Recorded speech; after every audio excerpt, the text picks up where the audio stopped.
Election commission ने कहा है कि जो सर्वे हो रहा है उसमें पता चला है कि बहुत सारे नेपाली, म्यांमार के और बांग्लादेशी लोग हैं, सबका नाम कटेगा।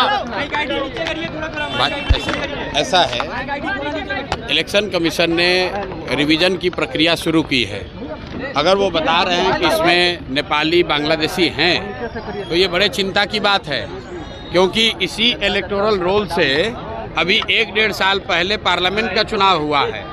मोदी जी उसी इलेक्टोरल रोल से चुनकर प्रधानमंत्री बने हैं।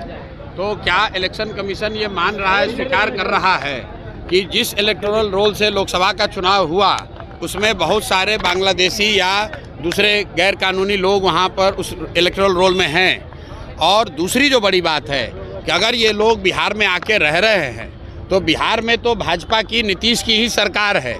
ये लोग कैसे रह रहे हैं, पुलिस प्रशासन क्या कर रहा है, ये भी चिंता का बात है। और कहीं ना कहीं नीतीश सरकार को जवाब देना चाहिए कि इतने लोग, जो इलेक्शन कमीशन कह रहा है, सरकार की संस्था कह रही है, सरकार की संवैधानिक संस्था कह रही है कि बहुत सारे नेपाली, बांग्लादेशी यहाँ पर आके रह रहे हैं और उन्होंने इलेक्टोरल रोल में बाकायदा अपना नाम लिखवाया है।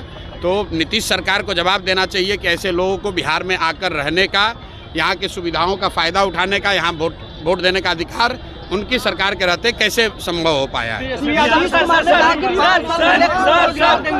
यादव ने आरोप लगाया है कि जो सुप्रीम कोर्ट का आदेश था उसको इलेक्शन कमीशन फॉलो नहीं कर रहा है। देखिए, तेजस्वी यादव क्या कह रहे हैं, नहीं कर रहे हैं, उसका कोई बहुत महत्व नहीं है।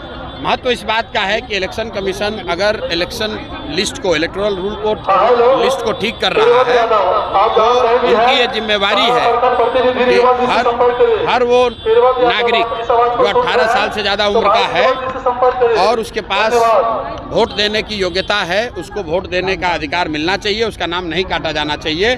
तेजस्वी यादव क्या कह रहे हैं, प्रशांत किशोर क्या कह रहे हैं, इसका महत्व नहीं है। महत्व इस बात का है कि जो भी वोट देने की योग्यता रखता है उसको वोट देने का अधिकार होना चाहिए, उसको वोट देने का मौका मिलना चाहिए। सम्राट चौधरी ने कहा है कि बिहार में लॉ एंड ऑर्डर की स्थिति बिल्कुल ठीक है, आपसी मतभेद के कारण ये हत्याएं हो रही है। सम्राट चौधरी लॉ एंड ऑर्डर पर, सम्राट चौधरी का बोलना ऐसे ही है जैसे मैं क्वांटम फिजिक्स पे अगर कुछ बोलने लगूं। भाई, सम्राट चौधरी को लॉ एंड ऑर्डर का क्या समझ है? सम्राट चौधरी तो गृह मंत्री नहीं है, सम्राट चौधरी कोई लॉ एंड ऑर्डर के विशेषज्ञ नहीं हैं। गृह मंत्री यहाँ पर नीतीश कुमार हैं और वो अचेतन अवस्था में हैं। उनकी बुद्धि और उनका मानसिक और शारीरिक स्थिति ऐसा नहीं है कि उनको पता चले। सरकार का इकबाल खत्म हो गया है, जिसको जो मन आ रहा है वो कर रहा है। पूरे सरकार को 3-4 अधिकारी और 4-5 उगाही मंत्री चला रहे हैं, इसीलिए पूरे बिहार में ये दुर्दशा की स्थिति है। तो आज के लिए इतना ही। हमारे साथ बने रहिए और देखते रहिए अनुभवी आंखें न्यूज और पढ़ते रहिए अनुभवी आंखें अखबार। सोशल साइट्स, ऑनलाइन चैनल पे जाकर आप हमारे चैनल्स को देख सकते हैं, लाइक और सब्सक्राइब भी कर दीजिए। दोस्तों, आप हमसे जुड़ने के लिए अपना पासपोर्ट साइज फोटो और एक आधार कार्ड की फोटोकॉपी हमें भेज दें और हमसे जुड़ें। हमारे से जुड़ने के लिए इस नंबर पे आप हमसे बात कीजिए।